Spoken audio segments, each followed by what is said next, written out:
Bismillahirrahmanirrahim. Assalamualaikum warahmatullahi wabarakatuh. Alhamdulillahi rabbil alamin. Wassalatu wassalamu ala asrafil anbiya'i wal mursalin nabiyina Muhammadin wa ala alihi wa ashabihi ajma'in. Amma ba'd, anak-anakku yang Ustaz sayangi ya, barakallahu fikum. Kita lanjutkan ya pelajaran fikih ya. Video kali ini pelajaran fikih. Kita lanjutkan, kita masuk pada pelajaran ke-15. Silahkan kalian buka buku paket kalian halaman 102 ya dengan judul adab-adab berpakaian. Nah, pada video kali ini kita akan membahas secara ringkas ya adab-adab berpakaian, adab-adab berpakaian ya silahkan cari tempat yang enak. Kalian buka buku paket kalian sambil mendengarkan penjelasan dari Ustadz. Barakallahu fikum. Adab-adab berpakaian. Yang pertama adalah pakaian kita itu bersih, jangan kotor ya. Pakaiannya bersih. Hal ini sebagaimana Rasulullah SAW bersabda ya, beliau menghabarkan tentang Allah Subhanahu wa taala. Baginda Muhammad SAW beliau bersabda, innallaha jamil ya. Sesungguhnya Allah itu maha indah. Innallaha jamil. Sesungguhnya Allah maha indah, yuhibbul jamal. Ya, Allah mencintai keindahan. Nah, ketika kita berpakaian, kita usahakan ya. Kita usahakan pakaian kita itu indah. Ya, tidak harus mahal. Ya, indah itu tidak berarti mahal. Nah, seperti yang kita bahas pada adab yang pertama ini, ya, kita utamakan keindahan dan kebersihannya. Nah, kita pakai pakaian ya seadanya, yang sedang-sedang saja, yang penting bersih. Terlebih lagi apa? Bersih dari najis, suci ya, terlebih lagi ya. Nah, diusahakan ketika kita mau sholat itu ya harus suci. Tapi kalau untuk seharian kita usahakan pakaian kita itu bersih. Nah, bersih tidak harus mahal ya. Aku memperhatikan kebersihan pakaianku karena Islam mengajak umatnya menjaga kebersihan dan keindahan. Nah, itu adab yang pertama. Adab yang kedua adalah menghindari pakaian-pakaian yang diharamkan. Diharamkan apa? Tidak boleh ya, tidak boleh kita pakai. Nah, ada beberapa ketentuan pakaian-pakaian itu diharamkan ya. Di antaranya saja.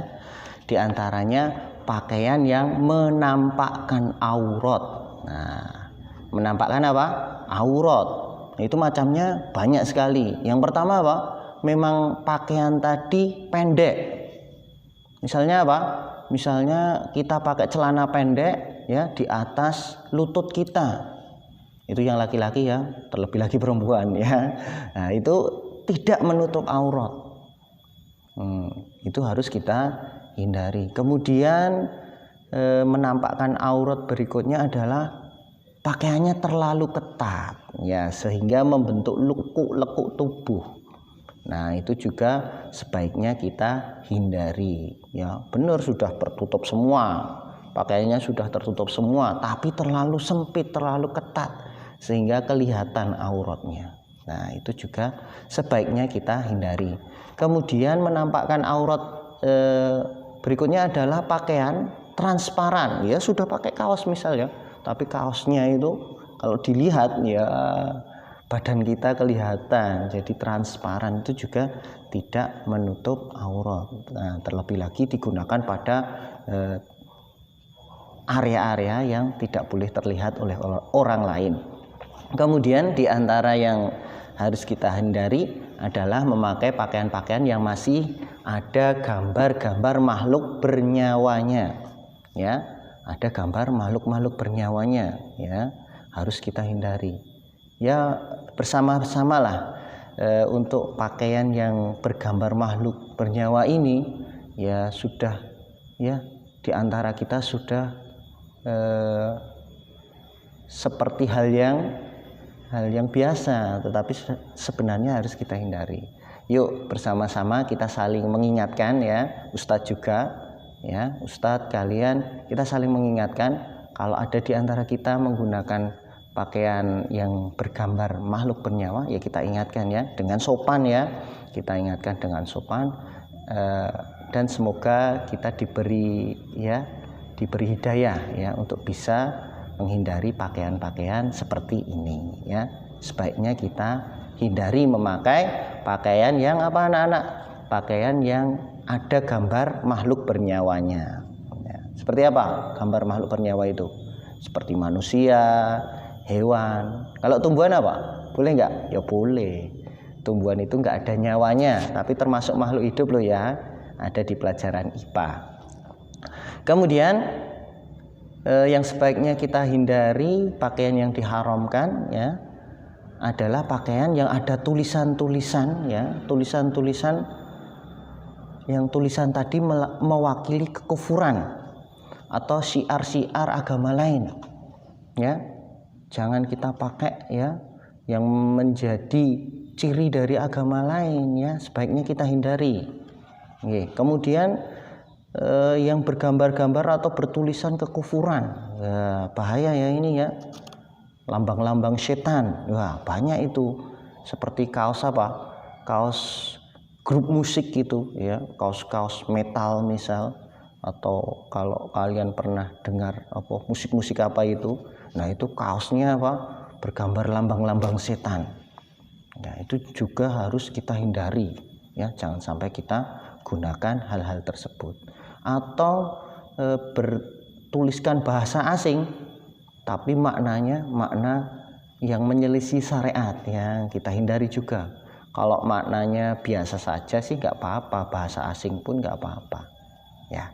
Itu adab yang kedua, yaitu menghindari pakaian-pakaian yang diharamkan.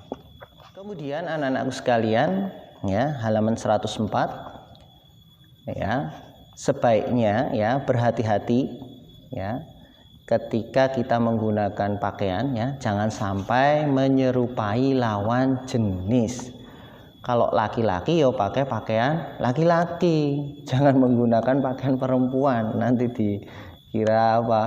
Dikira waria ya atau bencong nanti ya, bahaya nanti. Nah, laki-laki yang gunakan pakaian laki-laki ya. Kalau perempuan juga gunakan pakaian perempuan. Hati-hati jangan sampai menggunakan pakaian yang itu pakaiannya lawan jenis. Ya, misal laki-laki apa? Laki-laki memakai kerudung mbak-mbak, nanti dipanggil mbak-mbak nanti. Ya, kalau mau pakai sorban ya nggak apa-apa untuk laki-laki, tapi jangan sampai apa? Kerudungnya mbak-mbak dipakai. Ya, nanti dikira apa? Waria atau apa? Atau bencong ya, bahaya itu nanti. Atau banci, wah bahaya. Hati-hati jangan sampai kita menggunakan pakaian yang menyerupai lawan jenisnya ya, lawan jenis kita. Kalau laki-laki lawan jenis kita apa? Perempuan. Kalau perempuan lawan jenis kita apa? Laki-laki ya. Jangan sampai kita gunakan ya pakaian yang digunakan lawan jenis yang lain ya. Kemudian berpakaian selanjutnya adalah tidak isbal. Isbal itu apa anak-anak? Isbal itu pakaian kita melebihi mata kaki. Ini khusus untuk laki-laki saja. Kalau mbak-mbak bagaimana? Ya boleh. Pakaian mbak-mbak misal abayanya atau kalau perempuan apa ya? Gamis juga ya kalau nggak salah ya. Abaya gitu ajalah ya. Abayanya itu sampai bawah, sampai kena tanah, nah itu nggak apa-apa kalau perempuan. Tetapi kalau laki-laki tidak boleh melebihi mata kaki. Terus ada yang tanya, kalau pas mata kaki gimana Us? Ya boleh ya, kalau pas mata kaki boleh.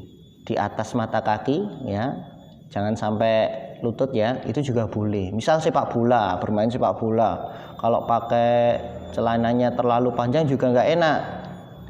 Pakainya apa? Pakainya yang di antara lutut dan mata kaki, di atas mata kaki ya boleh, buat lari-lari kan enak. Nah, tapi kalau pakai pakaian yang panjang itu tidak boleh melebihi mata kaki. Kalau pas boleh. Nah, sebagaimana Rasulullah Shallallahu Alaihi Wasallam bersabda di dalam hadis riwayat Al-Bukhari, ya, man asfala minal ka'bain minan nar, min izar, ya, satu lang, man asfala minal ka'bain minal izar fa finnar, ya, man asfala minal ka'bain minal izar fa finnar, ya. Maksudnya apa? Apa-apa yang di bawah mata kaki, maksudnya apa? Pakaian kita yang di bawah mata kaki, ya, itu tempatnya apa? Di dalam neraka. Ini ancaman, ya, ancaman. Kita diancam jangan sampai melakukan hal tersebut. Itu anak-anak. Untuk laki-laki jangan isbal, ya, tidak boleh pakaiannya melebihi mata kaki. Kelima, adab berpakaian yang kelima, ya, bisa kalian lihat pada 105. Tidak berlebih-lebihan dalam berpakaian, ya, tidak berlebih-lebihan dalam berpakaian, ya. Tidak berlebih-lebihan ini pada semua hal, ya, termasuk di dalamnya dalam berpakaian. Misal dalam makan pun juga tidak boleh berlebih-lebihan, ya. Nah, kalau pembahasan kali ini dalam adab kali ini tidak berlebih-lebihan dalam berpakaian. Allah Subhanahu wa taala berfirman di dalam surat Al-A'raf ayat 31, A'udzubillahi minasyaitonir rajim wala tusrifu innahu la yuhibbul musrifin. Dan janganlah kalian berlebih-lebihan, ya, pada semua hal, termasuk dalam berpakaian. Sesungguhnya Allah tidak menyukai orang-orang yang berlebihan, ya. Siapa yang lemarinya penuh dengan pakaian, bahkan pakaiannya itu apa? Ada yang tidak pernah dipakai. Saking apa? Saking terlalu banyaknya pakaian. Nah, termasuk berlebih-lebihan. Nanti, ya, caranya agar nggak berlebih-lebihan bisa kalian pilih pakaian kalian yang masih bagus loh, ya, yang masih bagus, yang layak pakai, bisa kalian sedekahkan, bisa ke panti asuhan atau ke teman yang lain. Misal ada temanmu, kamu suka pakaianmu juga bagus, kamu tawari, kamu mau nggak aku kasih pakaianku, ini pakaianku banyak sekali, gitu. Nah, itu bisa kalian sedekahkan. Nah, nanti kalian terhindar dari ini, dari ayat ini. Kemudian berlebih-lebihan lagi, ya, memakai pakaian yang tidak sewajarnya, pokoknya kalau terlihat berlebihan, ya itu kita hindari, ya, jangan sampai kita lakukan, baik berlebih-lebihan dalam jumlahnya atau berlebih-lebihan dalam wujudnya, ya. Yang keenam adalah tayamun. Nah, jangan sampai salah lo, ya, bukan tayamum. Kalau tayamum itu bersuci dengan debu, ya, tanah yang suci atau debu. Nah, sedangkan tayamum, ya, itu berasal dari kata yamin. Yamin itu artinya kanan. Tayamun. Satu lagi, ya, tayamun. Satu lagi, tayamun. Artinya apa? Berkanan-kanan, ya. Maksudnya apa? Ketika kita pakai pakaian, nah, kita dahulukan yang sebelah kanan. Misal pakai sandal termasuk bagian dari pakaian, itu kita pakai sebelah kanan. Pakai baju gamis, itu sebelah kanan. Celana itu ketika kita memakai, ya, dari kanan dulu. Nah, karena Rasulullah Shallallahu Alaihi Wasallam menyenangi, ya, suka untuk tayamun pada hal-hal yang baik, ya, menyukai memulai dengan sebelah kanan dulu pada hal-hal yang kebaikan, ya, berupa hal-hal yang termasuk dalam kebaikan. Di antaranya apa? Memakai pakaian. Nah, itu ada 6 adab berpakaian yang Ustadz sampaikan secara ringkas ya. 6 adab berpakaian secara ringkas. Nah, tugas kalian Ustadz minta tolong buat rangkuman ya, buat rangkuman tentang adab-adab berpakaian. Gimana? Bingung? Ya, Ustadz kasih contoh. Silahkan tulis di buku tulis kalian, kemudian nanti difoto ya. Nah, kalian tulis adab-adab berpakaian 1, 2, 3, 4, 5, 6. Nah, kalian isi ya. Kalian isi dengan adab-adab yang sudah Ustadz jelaskan tadi. Begitu anak-anakku, singkat saja penjelasan dari Ustadz ya. Semoga ada manfaatnya, ada salahnya Ustadz minta maaf ya. Akhiru da'wana alhamdulillah. Assalamualaikum warahmatullahi wabarakatuh.